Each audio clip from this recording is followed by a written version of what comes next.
അമേരിക്കയിൽ പാർട്ടി ഉണ്ടാക്കാനുള്ള ഏറ്റവും വലിയ വെല്ലുവിളി സ്റ്റേറ്റുകളാണ്.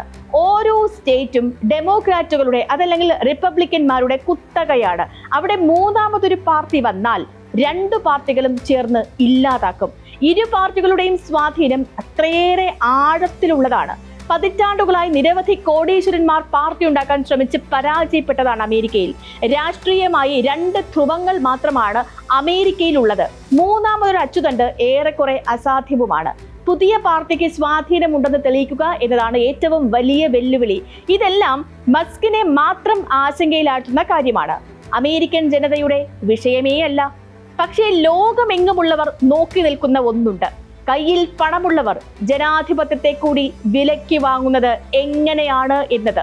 ജനാധിപത്യത്തെ വാങ്ങിയാൽ ഭാവിയിൽ ജുഡീഷ്യറിയും കാൽക്കീഴിലാകും. കാരണം നിയമനങ്ങളിൽ സ്വാധീനം ചെലുത്താൻ ഭരണത്തിലുള്ളവർക്കും കഴിയും എന്നതുകൊണ്ട് തന്നെ. കാശുകാരന്റെ വമ്പിന് പൂർണ്ണമായും കീഴ്പ്പെടാത്ത രണ്ട് മേഖലകളാണ് നിലവിൽ ജനാധിപത്യവും ജുഡീഷ്യറിയും. അത് രണ്ടുമാണ് ഇപ്പോൾ വെല്ലുവിളി നേരിടുന്നത്.